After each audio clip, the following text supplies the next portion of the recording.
तो ये तस्वीरें बालोद की थी, जहां रोवर रेंजर जमूरी कार्यक्रम में मुख्यमंत्री विष्णुदेव साय संबोधित कर रहे थे। चलिए आगे बढ़ते हैं। रायपुर से बड़ी खबर है, जहां कोल लेवी घोटाले में ईडी की बड़ी कार्रवाई सामने आई।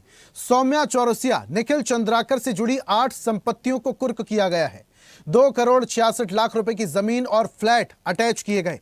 रिश्तेदारों के नाम पर यह संपत्तियां खरीदी गई थी। अवैध कोल लेवी वसूली की रकम से खरीदी का आरोप है। 2020 से 2022 के बीच प्रति टन 25 रुपए की अवैध वसूली की गई। करीब 540 करोड़ रुपए की काली कमाई का खुलासा हुआ। अब तक 273 करोड़ की प्रॉपर्टी कुर्क की जा चुकी है ईडी के जरिए। मामले में 11 आरोपी गिरफ्तार हो चुके हैं। 35 के खिलाफ चार्जशीट दाखिल की गई है।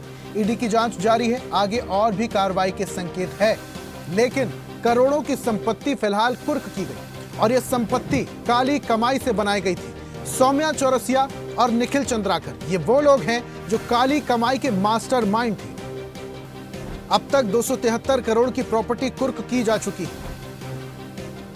सौम्या चौरसिया और निखिल चंद्राकर ये सलाखों के पीछे रह चुके हैं और अब ईडी की टीम लगातार इनकी संपत्ति पर छापा मार रही है। इससे पहले भी इनकी संपत्तियों पर छापा मारा गया था, बड़े खुलासे हुए थे। अब और बड़े खुलासे, 8 संपत्तियों को कुर्क किया गया है।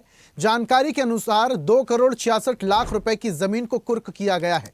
अब आप इससे अंदाजा लगा सकते हैं कि इन लोगों ने कितने अंधाधुंध तरीके से काली कमाई की होगी। और ज्यादा जानकारी के साथ हमारे सहयोगी हिमांशु जुड़े हुए हैं, सीधा रुख करते हैं।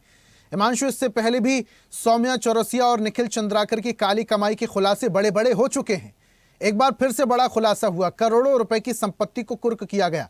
फिलहाल क्या अपडेट है? क्या और भी ऐसी काली कमाई पर कुर्की की संभावना है? देखिए ऋषभ, बता दें कि छत्तीसगढ़ में के पूर्ववर्ती सरकार पे सबसे बड़ा जो दामन पे दाग लगा है वो कोल लेवी और शराब घोटाले, जो कि इस मामले पर गंभीर रूप से कई मामले इस पर दर्ज है। सियासत खूब हुई और तमाम तो राजनेताओं के साथ साथ IAS IPS इस मामले पर जेल में बंद रहे।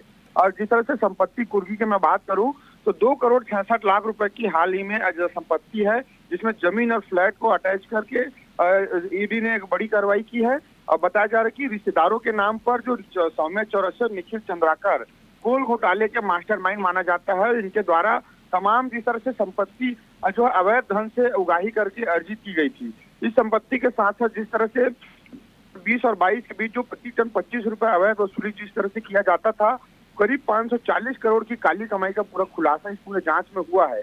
अब तक कुल मैं कार्रवाई की बात करूं तो 273 करोड़ रुपए की संपत्ति जो है, ये तमाम ऐसे जो धन के जो सरकार को जो राजस्व में हानि पहुंचाकर अपनी अवैध काली कमाई किए थे, उनके कोटे से 273 करोड़ रुपए की प्रॉपर्टी कुर्क की जा चुकी है।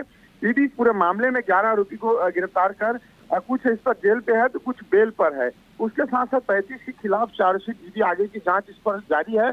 और वहीं कई ऐसे मामले हैं इस पर अभी भी रडार है, वो कहीं ना कहीं ईडी की कार्रवाई है वो कारोबारी पर, नेताओं पर और कुछ ऐसे IAS अधिकारी है, उसके रडार पर कहीं ना कहीं ईडी अपने रखी हुई है। और आने वाले निकट भविष्य पे कहीं ना कहीं तमाम जो अधिकारी है उन पर भी गाज गिर सकती है, क्योंकि लगातार इतनी बड़ी सैकड़ों करोड़ रुपए की अवैध राशि से, अवैध संपत्ति की जिस तरह से उन्होंने धन अर्जन किया है, वो कहीं ना कहीं आज न कल इनका पर्दाफाश होना है। और ईडी पूरे मामले पर अभी भी लगातार एक के बाद एक जांच कार्रवाई कर रही है। तो जिस तरह से मास्टरमाइंड के और ईडी जिस तरीके से कार्रवाई कर रही है, उससे ये साबित हो सकता है कि आने वाले वक्त में इन लोगों के साथ और कौन कौन लोग इन घोटालों में, इन घपलों में जुड़े हुए थे, किन किन के पास काली कमाई है, इसके भी बड़े खुलासे हो सकते हैं। हिमांशु, बहुत शुक्रिया तमाम जानकारी हम तक साझा करने के लिए। तो ये बड़ी खबर रायपुर से आपको बता रहे थे, जहां सौम्या चौरसिया और निखिल चंद्राकर की अवैध संपत्ति को कुर्क किया गया। और ऐसी ताजा खबरों के लिए लाइक, फॉलो और यूट्यूब पर सब्सक्राइब कर बेल आइकन जरूर दबाइए। और हर अपडेट के लिए विजिट कीजिए स्वदेशलाइव.com।